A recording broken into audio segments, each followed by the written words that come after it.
Good morning or good evening to everyone. I am Nicholas Bornodis of Capital Link, and I would like to welcome you all to Capital Link's webinar series. Today, the topic is a very timely, very interesting topic, and we are going to be discussing about the new law of Hong Kong on leasing, the new tax concessions on leasing, and the importance of Hong Kong as a leasing hub. And Hong Kong is one of the major global maritime hubs. We're delighted to have with us two prominent lawyers, one prominent banker, and we are looking forward to Bill Guo joining us later as well.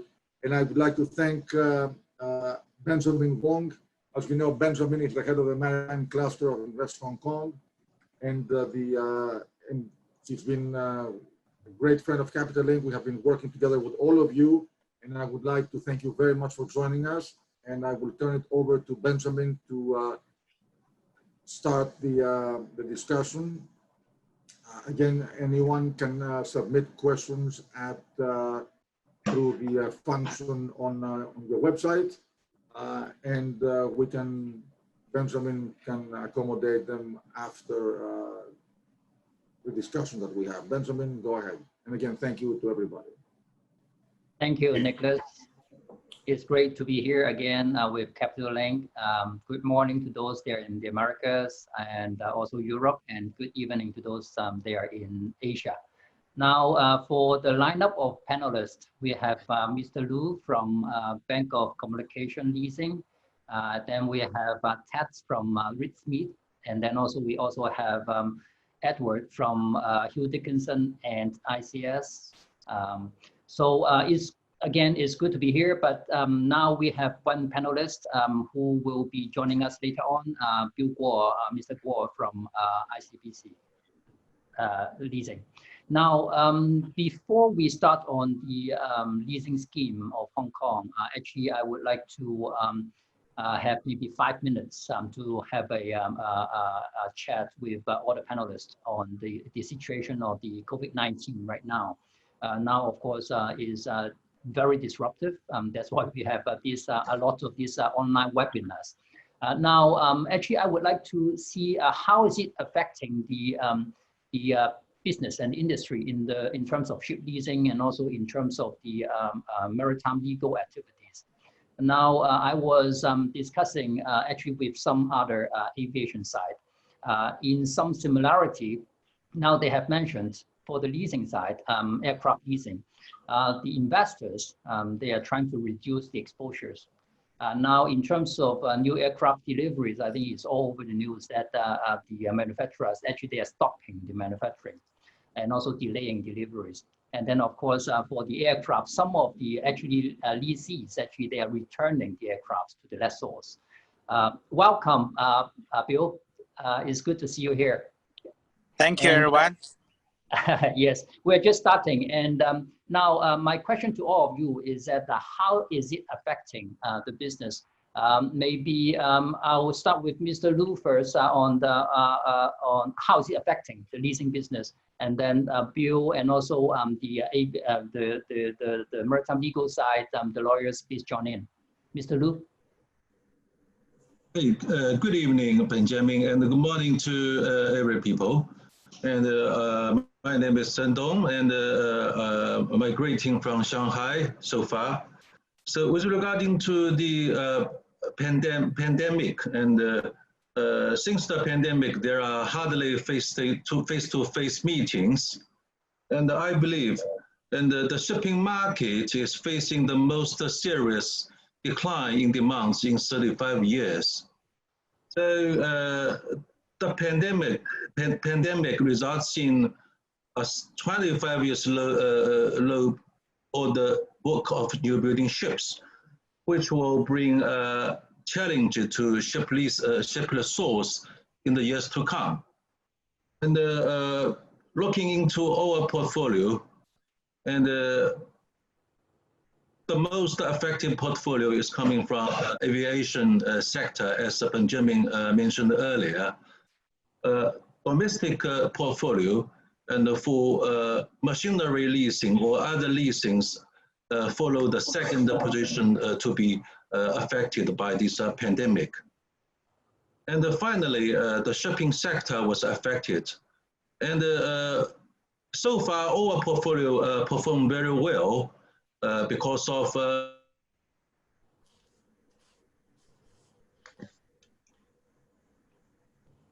container sectors, thereby the repayment is still in good conditions. The ratio of the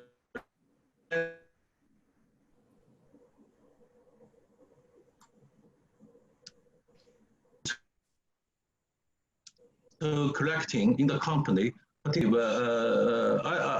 condition is still under control. And if the pandemic condition still continue, then there will be another assessment and need to be made by us to see how will affect the industry. Benjamin. Thank you, Mr. Lu. Bill, now we were talking about, it seems like there is some echo. We were talking about with the COVID-19, then actually there would be investors, they would like to reduce the exposures or in terms of delaying the deliveries, and also some operators may be returning, using aviation as a kind of like as a comparison.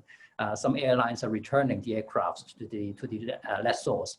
So from the standpoint of a bank, of a leasing company, then do you see this happening with ICBC leasing, and what do you see with the whole situation is like for the ship leasing industry? Thank you, Benjamin. Long time no see. And yes, and thanks for Luz and their comment. I think the least impact is for the Broadcom leasing, because they did an even better result in the first half of this year compared with the last year. So that can draw a quick conclusion. The current coronavirus impact for the shipping haven't been really being showed up, which means in the first half of the year, the results still keep okay. I can say that compared with the ICBC leasing, with the Broadcom leasing. So we still keep our, I would say, the annual track record and for the first half of this year. I'm more concerned about the second half of this year, because in the Europe and the US is the main importing countries and the regions. So the consequence impact would be either related to the third quarter of the fourth quarter of this year, especially for the container business or maybe other segmentation as well. We can see the first half of this year, the tanker business showed very good result. Maybe the Chinese import more crude oil. And in the quarter two of this year, the dry bulk, rock high, maybe also because China, restart their, infrastructures. So I'm thinking about what about for the quarter three and quarter four? What's be the new theme or maybe new plan to boom up the shipping in different segmentation? That will be the challenge, for all the Chinese leasing. But in general, right now, the current situation, we are working okay compared with the aviation business, also with the traditional shipping company. I see. Thank you. Now, legal side, I think actually lawyers, you always busy. When the time is good, you've got deals. When the time is bad, you've got disputes. Now, from both lawyers, what's your view on the market situation right now under the COVID-19? Any one of you? Well, yeah, actually, yeah. Tat, you first. Okay, yeah, maybe I'll speak first. Just a short introduction about myself. I'm Tat Pan from ReedSmith, Richards Butler, and as you may know, I'm a ship finance lawyer. So I do transactional work, and which is different from Edward, who is a ship litigator. So I think we are able to give some thoughts from different perspectives. I think from the ship transaction side, it hasn't really affected us that much in terms of the volume of work, because I think shipping is a necessary industry, and there's a demand for shipping work and ship finance work, whether the market is bad or good. So we are continuing to see a lot of work in ship finance, including ship leasing. But I think the impact of COVID-19 on our work is primarily on how we do it, how we do the work. In particular, on holding closings, because as you know, shipping is a very traditional industry, and we like to do things face-to-face, and we like to have face-to-face meetings with each other.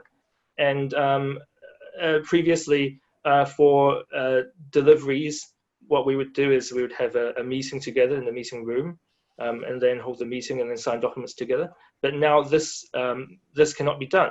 So we are finding all sorts of interesting and innovative ways to get around this difficulty, including a few weeks ago, we took delivery of a ship for a leasing company in Tianjin, and we did a virtual delivery where the parties attended the delivery meeting from actually 4 different locations, i.e. Hong Kong, Shanghai, Tianjin, and Beijing. And the ship was, of course, at the yard in Tianjin. So it was basically 5 locations, and then everybody was interconnected via a video conference and by email, and everybody was signing documents and then scanning it around. But so that is one of the new ways of doing things. But there is probably one aspect that we still need to do face-to-face, and it is in the context of escrow services, because, for example, our firm, when we act as escrow agent for the release of purchase price for the sale and purchase of the ship, our firm policy actually requires us requires our clients to sign and deliver the release instructions to us face to face. So what we needed to do was we needed our clients in Shanghai or Beijing to actually come to our office in Shanghai and Beijing and do the actual signing there, and then our office in Shanghai or Beijing would connect to our office in Hong Kong via video conference, and so this is how we got around the trouble. So maybe Edward, you could share your views from the dispute side. Well, very briefly, thank you, Ted. I actually agree that, as you know, that I'm wearing 2 hats. One is the legal director of Dickinson. The other one is the principal representative of the International Chamber of Shipping, China Liaison office. For the legal side, I think probably not different, not same as a few lawyers who are seeing the dramatic surges of the caseload. But I didn't see too much change caused by the pandemic. And of course, the practicing life is same as previous. Just because we cannot travel and we cannot attend, sometimes cannot attend the physical hearings, and we need to use to the new norms. For my SAS work, we are now working on the most important thing is to ensure the global chain can be still sustained. And one of the most important elements is to ensure the smooth crew chain, which was adversely affected by the pandemic. And especially like now in Hong Kong, Hong Kong actually did a very good job to allow most the ships can conduct the crew change in Hong Kong. But because of the 3rd wave of Hong Kong recently, the government has been tightening the measures imposed on the crew change. And as an industry, we need to have a balanced measures. On one side, that we still hope the government can allow the crew change here, but on the other side, that we are urging all the industry players to strictly comply with the government's guidance and to avoid the local contact between the crew members in Hong Kong and the local community. So that is, and for whatever, whether the legal practice, shipping finance, marine insurance, without of those crews, seafarers serving at sea, all of us will be definitely affected. So let's hope that let's try together to avoid that happening. Yeah, thank you. Thank you. Now, I think all would agree that shipping is a very global business, very wide in scope, but at the same time, shipping is a very people-based industry. No matter you're talking about the senior management's meeting face-to-face or in terms of the sea cruise. Now, with that, I would like to change to our main topic of ship leasing. Actually, I would like to have Edward to give us a brief introduction of the tax regime of our new ship leasing tax. Is because Edward is a member of our Maritime and Port Board. So he will be in the best position to tell us about the details of the tax regime, and at the same time also in terms of what we would like to achieve with this tax regime. Please, Edward. Yes, thank you, Benjamin. Actually, you're too fine to say that, because we are working together through the long way to achieve this ship leasing taxation concession. And actually, as you know, that I probably was one of the first persons in Hong Kong made this suggestion to the government about the taxation concessions for not only ship leasing, but also maritime insurance. We are quite lucky to see that we have achieved this bill passed before the closing of the legislature last month. And then we have also heard that the Hong Kong government will give the marine insurance taxation concession another green light, and hopefully it can be placed with the new legislature after September this year. And secondly, I think I'd like to very briefly introduce the background of this ship leasing taxation as a concession, is because back to May 2018, the Hong Kong Financial Services Development Council issued a maritime leasing paper. In that paper, that was the first time for a Hong Kong advisory body to advise the government that to boost or to enhance Hong Kong as an international financial center as well as shipping center.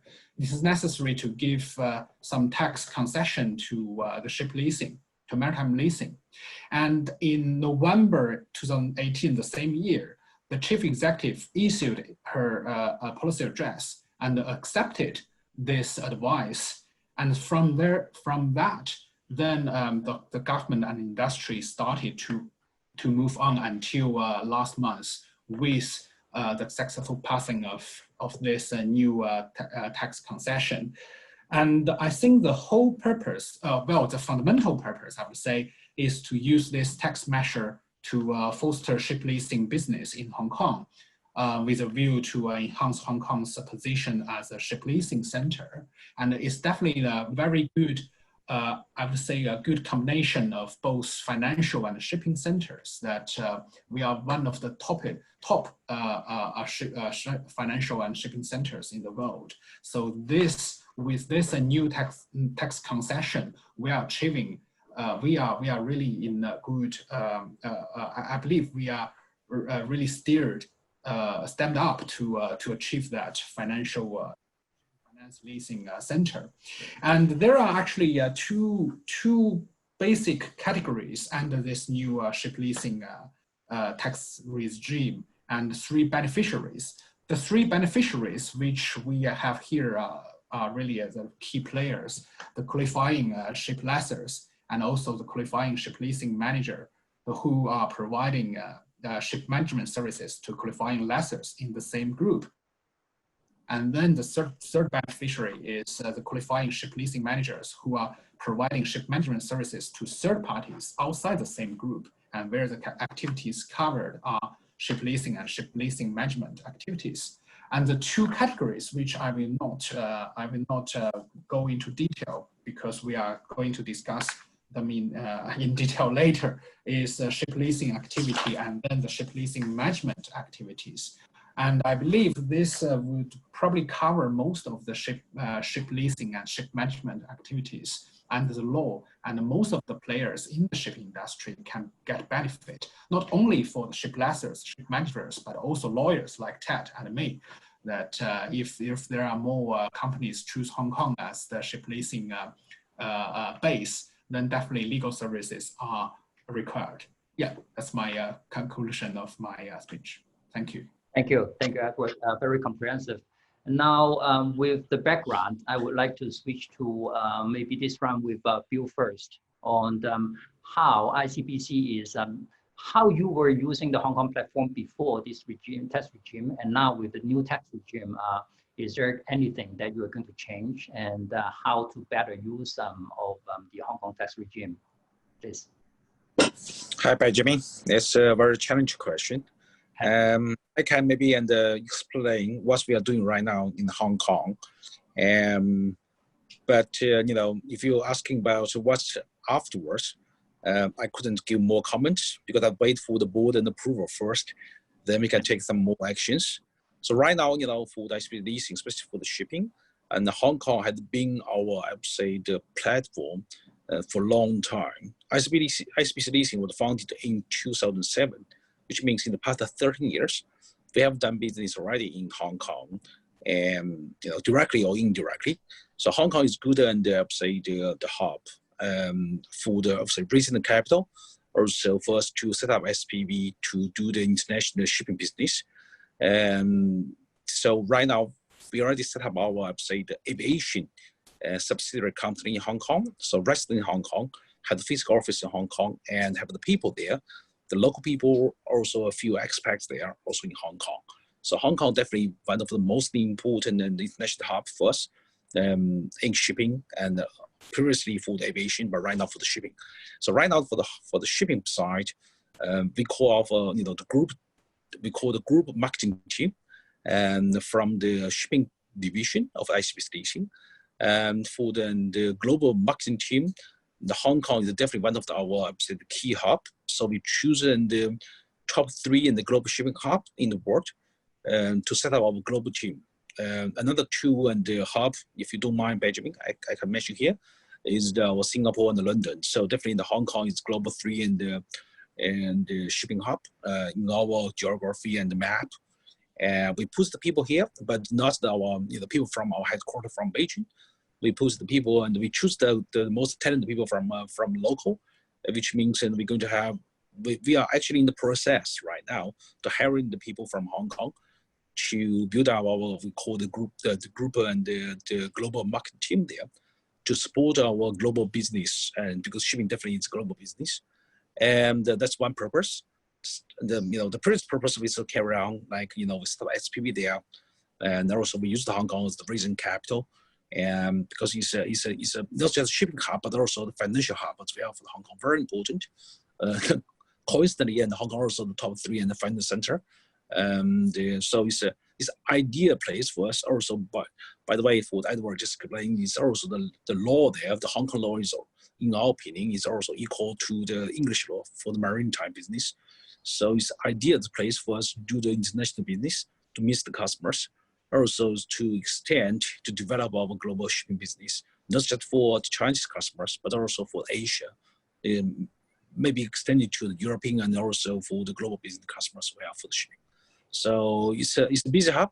I hope I can go there very soon, because I haven't been in Hong Kong for 6 months due to the coronavirus situation. And so, yeah, and I hope I come back very soon. Thank you, Benjamin. Thank you, Bill. Now, Mr. Lu, what about you? How's Bank of Communication Leasing using the platform, and how do you see the future? I see. And Hong Kong, the portfolio of our company in Hong Kong in shipping is quite large. And we selected Hong Kong as our portfolio operational center 6 or 7 years ago. And recently, when the new concessionary tax regimes is launching, and we start to study the details about these tax regimes, and we think it is really makes sense to our industry. And we think if we are qualifying a ship lease manager or ship lease company and be qualified. Then a real reduce on tax is there. So I think it's really make a good to our business, because then the shipping finance and the portfolio in Hong Kong of our company will enjoy tax exemptions. So I think we are now, the main jobs of our team is trying to study it and understanding it and try to make ourselves to realize the tax reductions. And I believe it might be possible if we can study it fully with external experts such as law firms and also accountant firms. The internal teams is already starting to review of our big mix of a business, and also the commercial and tax implication of any restructuring, if we should do it to meet all qualification of these tax regimes. So that is so far that is the job we are doing. So we will keep in the Hong Kong portfolio to playing a very big role in our shipping portfolio, not currently, but also for the years to come. So that is so far the job we are doing now, Benjamin. Thank you, Mr. Lu. It seems like there is one thing which is very commonly mentioned by Bill and also Mr. Lu, is that Hong Kong being a shipping and also financial hub. I think this is very important when it comes to ship leasing. It's not only about the shipping business and deals, but also you need to have the backbone and also the platform of being a financial center to support that. Also, Bill and Mr. Lu, what about the ecosystem? Because for the ship leasing platform being formed and used, obviously the lessor and the ship owners are very important two elements. But then, of course, you need also other supporting business, say accountants and law firms, and also other, for example, lease management and managers. So for you, how do you see what is needed in Hong Kong that or what is already here, that in terms of how we could grow the ecosystem to make that very supportive of the whole system? Maybe Bill first. Thanks, Benjamin. I think the Hong Kong ecosystem already perfect. So just on my screen, I already see my competitors, my lawyers, also my government, Benjamin himself, on the same screen. So, and I would say the Hong Kong the ecosystem is perfect. Of course, there's still some room to grow, but I would say fundamentally it's already perfect. It just takes some time to get more people and more talent to grow, and also to get and to attract more, and I would say the more company, the Chinese company, also international company, to come to Hong Kong to do the the maritime, also the leasing business. First, we treat the Hong Kong maybe the Beijing our headquarters, but Hong Kong is our second home. We always treat Hong Kong as maybe the most important international hub to link with all the global customers, but also for the Chinese customers as well. Our two largest customers, the Coast Guard and the China Merchant, they also have a big organization in this and the ecosystem as well.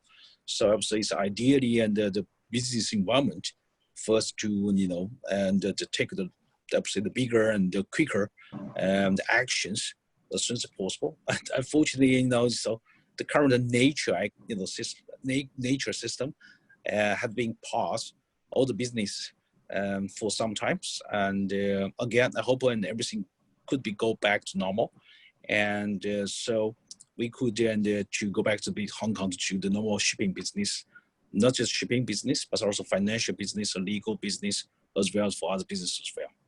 That's my comment, Benjamin. Thank you, Bill. I think there is already a third time that you have mentioned about people. You mentioned about global team, you mentioned about the local team, and also now about the talents. So maybe later, if we have time, maybe it is something that we should pick up on also. Now, Mr. Lu, what about you? What do you think of the Hong Kong ecosystem that you think which is needed in Hong Kong of different elements, please? I agree with Bill's comments, and that the ecosystem and in Hong Kong for ship lease business is perfect. As far as if any Chinese leasing company or leasing house is going to deliver their service and tonnage to the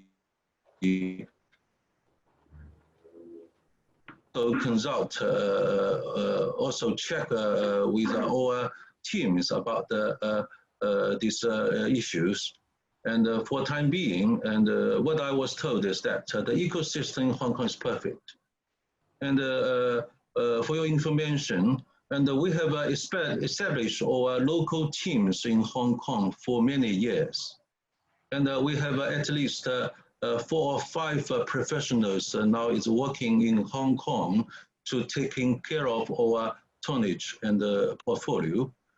And I believe, and so far, even if there was a traveling ban and in Hong Kong or in mainland China, and the business and in shipping portfolio or the management of shipping portfolio does not affect very much, because we have a localized or management already. So far, frankly speaking, I couldn't say there is any other place and will be better than Hong Kong as a tax advantage and geographical advantage basis. So I think we will still pay a lot of our attentions to the environment or ecosystem establishment of Hong Kong market. We hope and we can do more, and we can invest more there to maintain our presence in Hong Kong. Benjamin. Thank you, Mr. Lu. It's music to my ears in terms of how you are using Hong Kong and how do you plan to use Hong Kong. Now, back to our lawyers, the ecosystem, of course, we need to have both of you on both sides of litigations and also on the deals. Now, maybe I'll start with Tat. What do you think of this, please? Well, I think on tackling this issue, what I look at is I look at the requirements of the new tax regime, right? And I see that there are basically 2 main requirements, basically. One is that it says that the central management and control of the ship lessor and ship leasing manager has to be in Hong Kong, right? And then there's also a minimum threshold of full-time employees in Hong Kong, either 2 or 1, depending on the type of company it is. And the other requirement is in relation to capital, right? Actually, the operating expenditure. And it requires that the minimal annual operating expenditure in Hong Kong has to be not less than a certain amount, right? It's 7.8 million Hong Kong dollars or 1 million Hong Kong dollars, again, depending on the type of company. So I think in the end, it really boils down to 2 issues, right? One is talent, and the other one is money. And so I think looking at these 2 aspects, I think Hong Kong really does have a distinct advantage when it comes to ship leasing business, because we have the talent and also we have unrestricted capital flow. And that is the most important thing. And I think maybe I'd like to discuss a little bit more about talent in Hong Kong. As you know, we have all sorts of shipping talent in Hong Kong. Hong Kong has traditionally been a maritime center since the Opium War, actually. So we have a very long history of maritime activity in Hong Kong. So we have a lot of people who are familiar with the maritime and shipping business, including us, ship finance lawyers, and Edward, ship litigators. And I think comparing with other competitors such as, say, Shanghai and Singapore, I think Hong Kong has the unique advantage of the diverse cultural background and also the language capabilities. Because whereas, say, Shanghai, right? Shanghai, mostly we have mainland Chinese there. They're really fluent in of course, Mandarin. But and you have Singapore, right? Singapore, most people in Singapore are fluent in English. But I think Hong Kong has basically the best of both worlds. We have, on the one hand, we also have a large pool of mainland Chinese expats in Hong Kong, but we also have a lot of Westerners in Hong Kong, and also local Hong Kongers in Hong Kong. And so we have these three large groups of people. And then we have these groups of people who are either fluent in Mandarin or English or other Western languages, or both.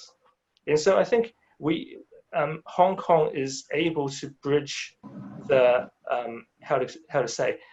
the cultural gap, and we are able to break the language barrier in order to provide better services in terms of ship leasing. And I think this is important because in the end, ship finance is basically a business of relationships, isn't it? So without the people, without the talent, you just can't do it. Thank you, Tat.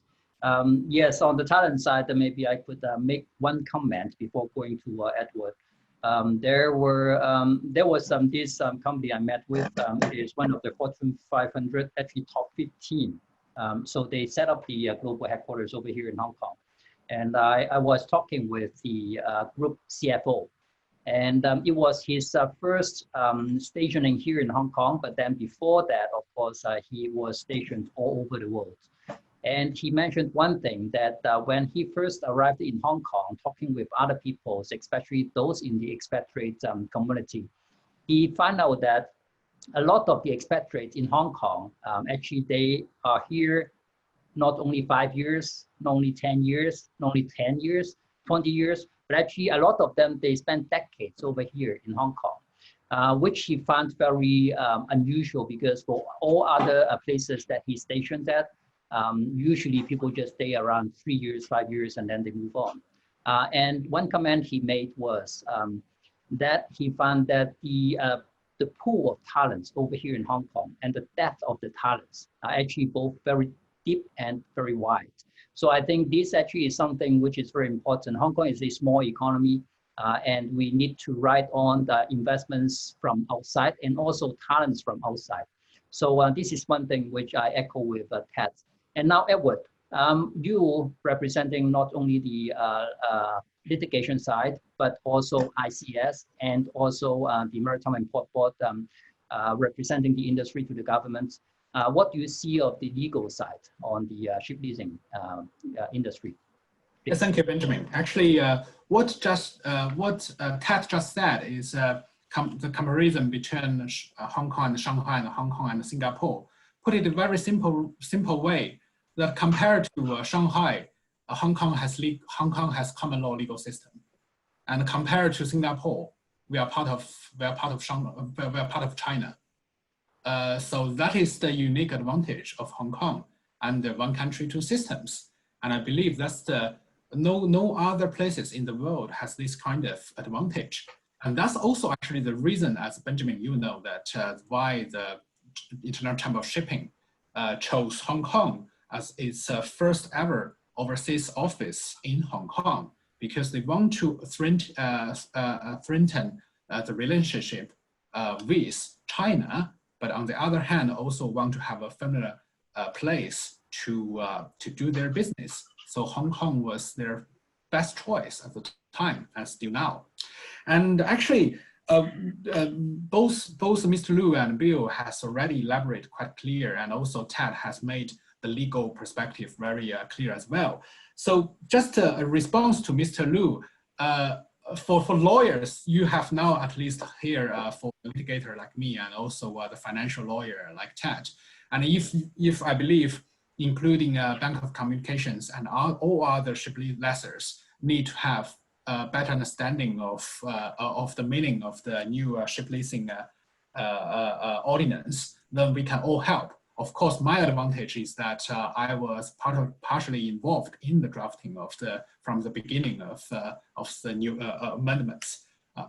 Second, I think, I'm not sure whether, Benjamin, you still recall, in 2018, I think, we joined the Hong Kong Shipowner Association delegation to Beijing. And one of the places we visited is the ICBC headquarters. And at that time, we were received by Mr. Gu Shu, the president of the ICBC. I recall that that Bill was also there as well. And do you recall that at the time, Bill and also Mr. Gu said that everything was ready, always ready except for the opportunity, which in Chinese means 万事俱备，只欠东风. At that time, Mr. Gu definitely mentioned, or Bill mentioned that terms. And that opportunity, or that east wind, was this ship leasing tax concession. And we have it now. And I believe that we will see a boost of the ship lessors or the closing of second-hand vessel deals in Hong Kong. And then definitely that most of them will need the local services, including marine insurance, ship legal services, and also brokers. And that definitely have to make the incentive to enhance our value-added shipping services, which was one of the targets launched by the government in recent years. And most importantly, I think, Benjamin, as you also know, we always say that we need to have a real maritime cluster, and the core principal stakeholders are those ship owners, operators, managers. And I believe that if most of the vessels can be financed in Hong Kong, and that is very likely for them to choose Hong Kong as their business base as well.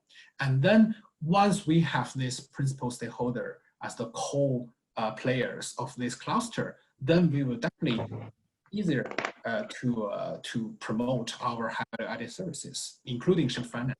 And then more talents will be attracted to Hong Kong. Yeah, so that was my comments. Yes, thank you, Edward. Yes, there is a saying that financing or finance is actually the mother of all industries. So actually, I think I think Hong Kong is quite fortunate that we are very strong on the financial services, and of course, this actually will be able to support the ship leasing and ship financing business and all the owners. Now, going back to our lessors. Now, on the green financing side, we have heard a lot about that. No matter it's about, for example, ESG or some voluntary scheme like the Poseidon's principles. Now, for both of you, ICBC Leasing and BOCOM Leasing, is there anything like green leasing? My apologies, I'm not really from the industry, but actually green financing, green leasing, and also in terms of ESG, when you are doing the leasing deals, do you look at any of these items that, because I think for, say, Poseidon's principle or ESG is something that for the companies, if they're doing that, then of course it's good in terms of supporting the sustainability, supporting the green environment and movement. But then at the same time, it would be fantastic if the financing industry is also able to give back a little bit when they are doing something like that. So what's your view on that? Maybe again, Bill, and then Mr. Lu. I lost the last question. I only catch the first. Can you repeat your last question? Yes. For the first question is how do you see, for example, the ESG or Poseidon principle would be helping the, say, ship owners or the lessees to get better terms when they are having leasing deals? Yes, and unfortunately, because the firm news that the Bluestone has been canceled in this year, so we hope, and I was hoping, and everyone can get together after this and the coronavirus and the situation, so everyone can get together again, in the summertime. It's actually is exactly right now, in the beach, on the beach of the the Greece. So we can more casually talk about this topic.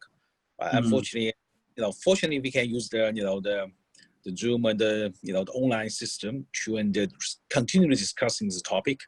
This is definitely the trend. Even the economy has been steeply slowed down, and the fuel prices being not historical low, but relatively low in the past 10 years. But I would say the green still be the topic. I would say the Boston and the principle. I would say is still the hot topic right now. I would say in general, I would say global banking industry, but also I would say in the China leasing house. I would say China leasing house. I mean, as I mentioned, for the shipping business, only about 13 years. For the international shipping business, I would say only maybe 7 to 8 years. So for this kind of the principle, it's new for us. Especially, I took some time to read the information, the document inside. I'm not a lawyer. I try to use my English skill to understand that really every word is really take some time. So and that's why also for our internal lawyer team also take some time. So right now I can't give you the clear picture and draw the conclusion when and where and how for the next step for this principle. But I would say I personally also on behalf of the ICBC in the shipping division, we are definitely support the green concept, also green business, and it's also our actions, our behavior right now to support for example like the LNG business. It's one of the good examples. So for example like the dry bulk, people are also already talking about the dual engine LNG and the ships, and there's a lot of some business already under discussion. So it's one of the, I would say, the live example for us to support this kind of business. And if you ask me about what's about for the future, by taking this and the principle, and I would say it's already there. If you take, I would say, the new energy and clean energy, for your ships, you definitely can get the best support from the banks. Right now I'm saying the coal is still the main energy in China, but I would say in the 10 years it might be the minimal energy in China. So I'm saying follow the big trend and follow the principle. And, but for us, we haven't drawn the final conclusion yet. That's current status. Benjamin. Right. Thank you, Bill. Actually, yes, it does take time. I remember there was this Fairwind Charter here in Hong Kong, which was a voluntary signing up for operators to use low sulfur fuel in the Hong Kong water. And it took some years before the Hong Kong government actually make that a law. Now, Mr. Lu, what about boat leasing? What do you think of the green financing, green leasing? Do you think that initiatives like voluntary signing up to the Poseidon principles and all that would be useful, or ESG, would that be useful for them to get better terms on the leasing? Thank you, Benjamin. And with regarding to the topic of green, and actually Bocon Leasing is doing something with green this year. And we just placed order with 12 dual fuel engine prepared tankers for the industry. And that is our attitudes towards green topics. And we noticed that there was a Poseidon agreement and signed by several bankers and to facilitate the green loan. And we noticed this, but so far we haven't had any intentions or have not decided if we join or not. But things important is that we are go for the green. That is for sure. And since last year, we financed quite a lot of scrubbers for our own fleets ships, and which is least. So that we try to improve the consumption and impacts to the environment. So I think we will work on this, and then we will decide how to dealing with the agreement. Benjamin. Thank you, Mr. Lu. Now, I have a question, which I, again, am using a comparison with the aviation side. For aircraft leasing, actually, they have one major hub, which is in Dublin. Now, for ship leasing, I'm wondering, do you see a potential of one maritime hub being able to attain a similar status like Dublin, one single hub which is standing far ahead from the second one? Now, is there potential of doing this, and also what it takes to achieve this? Now, again, I think I'll start with the lessor and then with the lawyers, because as a hub, actually both are very important. Maybe this time I'll also start with Bill. Sorry, I lost your question again. All right, okay. Now, I was using Dublin as a comparison from the aviation side, aircraft leasing. Now, Dublin is a #1 aircraft leasing hub in the world, way ahead of the second one. Is there a potential of any one single maritime hub which can do something similar in terms of ship leasing, being able to becoming a #1 and also far ahead from the second, and what it takes to achieve this? Actually, I got your question. I just, ask you to double question, just ensure I got your point. Yeah, I did miss your one word. You asked about the shipping hub, because I can't, say yes, because Hong Kong is a shipping hub. It's only the one of. But it's about the food and the leasing shipping hub. I think it might be, I wouldn't say 100%, but I would say give you 80, maybe 90%. But, we already discussed, like maybe for the past 40 minutes, and talk about the talent. Again, this is my first time. Talk about the, I would say the legal environment, also the finance hub, also the local ship. I would say there's so many in the ship customers there already. So I would say the whole ecosystem so well to support Hong Kong and support the Hong Kong to grow to be like the shipping leasing hub in the world. I already explained to other, say, the Chinese banks, because I can tell you one thing: more and more Chinese banks, also more and more Chinese bank and the leasing company are interested for the shipping finance business. And definitely the aviation is always the #1 choice when set up the leasing company by the Chinese banks. But right now, maybe the situation might be changed due to, the coronavirus, due to, say, the whole global travel and the lockdown. And the shipping still keep going. We need the cargo trading, and this that will be stopped. So I would say the Hong Kong is the hub compared with other shipping hub to release so many and beneficial, and I would say lots of the laws and the legal terms to support the leasing hub, the leasing company to set up their headquarters and maybe their subsidiary companies in Hong Kong. It's very, very positive news, especially at the current situation. And I'm pretty sure also the Mr. Lu and also and also his company also would strengthen and enhance the Hong Kong's and the position in the whole, I would say, the global shipping business and the development planning. And so back to your question, yeah, I think 80 or 90% already give you an answer. It's going to become maybe the main hub, or maybe the core hub for the leasing shipping business.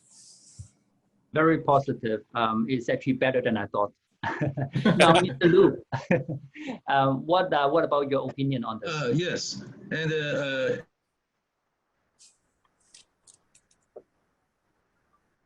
industry and for the activity of the ship leasing and for international market. And I believe it is very likely, because if we compare other shipping center or financial center, and we will realize Hong Kong has more advantage and over or against other shopping and financial centers. So from the lessors point of view in Chinese market. So I'm thinking, and Bokang and has already take quite a big share of tonnage or portfolio and to setting in Hong Kong, and then the additional business might be rely on some commercial interests or for other elements which is decided where we need to setting or putting our tonnage. So Hong Kong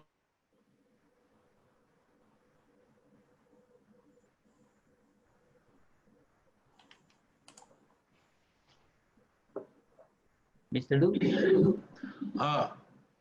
Yes? Yes, we just lost you.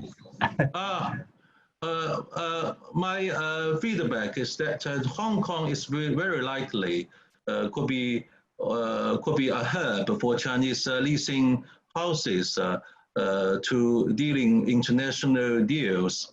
So it is very likely, and because of the geographical advantage and also commercial advantage, particularly for this tax advantage against all other shopping centers, including Dublin. We also have some assets setting in Dublin because then it is the preference of our clients. They are going to do some trades and for European continental. So in most of the case, I think Hong Kong is likely to be a hub in the future for Chinese leasing industry. That is my feedback, Benjamin. Thank you, Mr. Lu. Now, actually, our time actually is already 1 hour, but I want to wrap this up properly. So maybe I'll do that with one of the questions from the audience. Now, there is this question asking about, this actually is very commonly asked, and I think it's worthwhile to talk about this. Is about comparison between Singapore, Shanghai, and Tokyo, and Hong Kong. What are the greatest challenges? Now, maybe this is actually a very big topic, and I think there could be a long essay on this. But maybe we can just combine to say one greatest challenge. And I see Bill is already raising his hand. So Bill, please. Yes, just a quick comment because I know the timing is gone, and because they are challenging to find someone look like the Benjamin Wong, because they're missing such talents like you, really to range and to make everything so smoothly and for the maritime business in Hong Kong. That's my comment. Thank you, Bill. But I think my contribution is just 1 nano% of what's needed. And actually, I think we need to have more experts like all our panelists over here. Any other comments, please? Tat?